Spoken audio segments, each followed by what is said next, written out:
Hello, my fellow modelers. I'd like to share with you another out-of-box review. In this case, it's going to be the F6F-5 Hellcat. It's a World War II plane back in the 1943-ish era. This is a carrier-based aircraft. It was the next evolution, one step up from the Wildcat. This was a much faster plane. It was more maneuverable. It had better. It was just better all around to handle the Zeros at that time in history. So without further ado, we'll take a look at the. First, let's take a look at the outside of the box here. First off, it's got some real nice cover art to it. The colors are nice and crisp, and I actually got this at a local, or at my local hobby shop. It was originally $16.95 US, and it was taken down to $13.56. So I said, why not? So this is a Revell kit. It's a skill level 2. It's for 10 plus, and it is a 1/48 scale. Basically, we go to the side of the box here. It does have a paint guide pertaining to the cover art on this kit. This kind of just gives you another side profile. You can't see too much of it. I do have like the plastic wrap still kind of over it to kind of protect the cover at this time, but I may take it off later. Of course, like anything else, it does give you a little history of the Hellcat, and basically one of the features are that the length is for this kit is going to be 8 1/4 inches long. Wingspan is going to be 10 3/4 inches.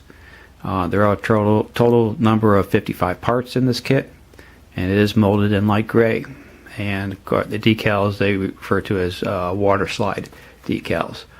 One of the nice things about this Hellcat, since it is a carrier-based aircraft, is they have an authentic action feature, which includes the folding wings and the retracting gear on this thing. It does come with a complete load of bombs and rockets. Plus, it also has a seated pilot and outside crew figure.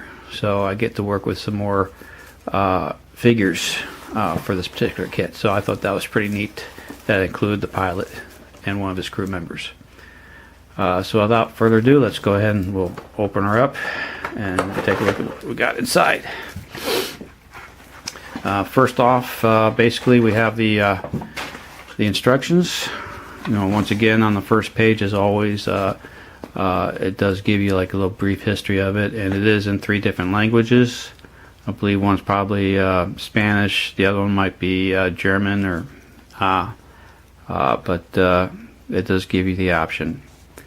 So basically, we open up the first page here, and once again it gives you the paint guide on the first page, and it also gives you the part name as well as the description of it.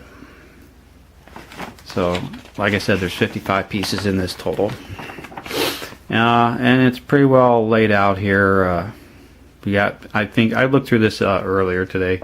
There are actually 10 steps. I won't go through all of them with you, but it's pretty basic, simple. There are some parts that are gluable, and other parts they do not want you to attach glue to it, so that you have your, like you say, your folding wings and also the tail hook as well.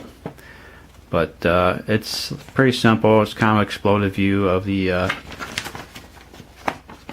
instructions. So step 4 just kind of shows you how to attach the wings, and there's a locking pin mechanism and a hole to put it in so that you can twist and turn the wings so it's parallel with the fuselage, as well as putting together the bombs or any kind of drop tanks for your options on that. And basically on 6 and 7, it just kind of goes over the once again some more the armament on the underside carriage of the Hellcat, and then it kind of goes over the canopy, which is the one single clear part on this kit. And then as well here, let me see if I can bring this around for you a little bit. Sorry for the, but there's your one crew member. He's got his little base on there, and of course it gives you the for the painting guide, the letters and stuff corresponding to what color you want to paint them. But I guess you can paint them any way you want them, but at least there's a guide there for you. And sorry about that. And once again here, like on step number 8 here, it gives you 2 different options.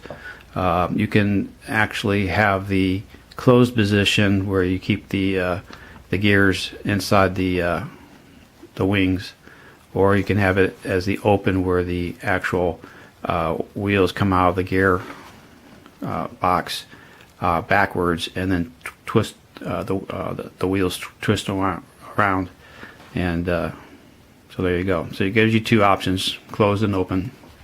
It also kind of goes over the how the wings actually can be maneuvered either straight away, or you can actually pull the wing forward, twist it, and then fold it back towards the fuselage. And as well as the tail hook. Let me see if I can bring the light in here a little bit better. The tail hook is another thing here where this is not glued, so that you can push the portion of the tail hook into place, and the hook actually extends out on the back end of the plane. So I don't know if you can see that or not. There you go. So yeah, it's a nice little option to have where you can actually manipulate the plane and how you want to pose after the completion of the kit is done. It does give you 2 different options as far as decals are concerned. You have what they refer to as the death and destruction option.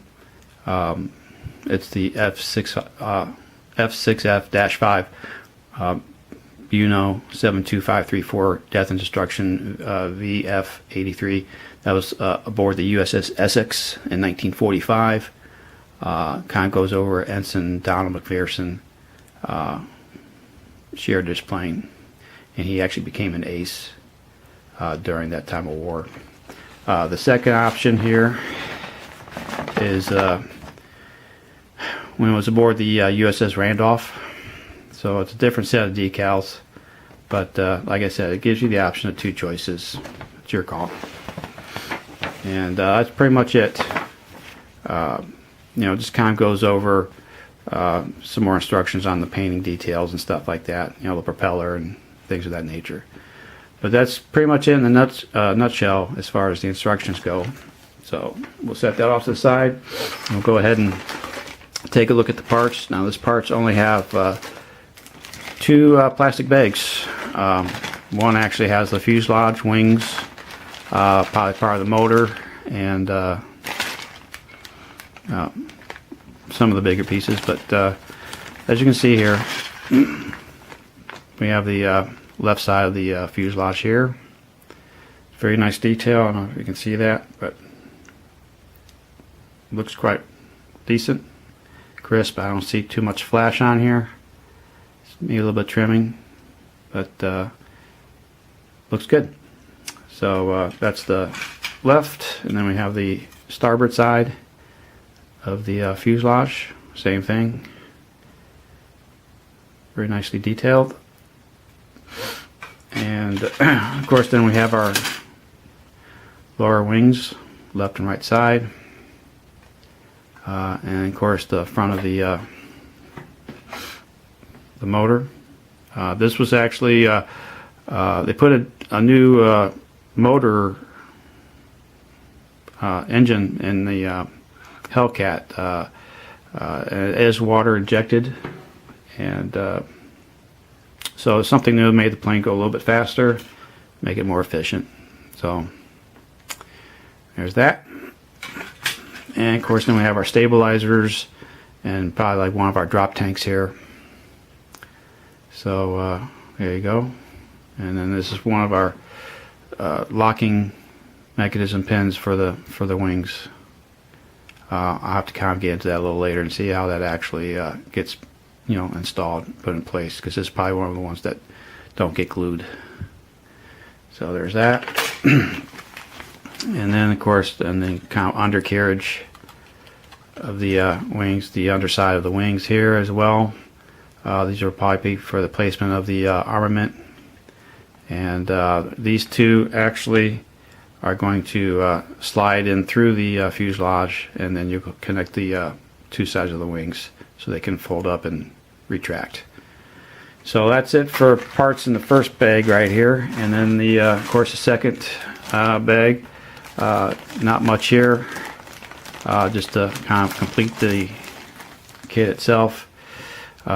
Basically you have the some more of the armament, the missiles, probably some more of the bombs, and we have our crew member here. He's a pretty good sized guy for being 148.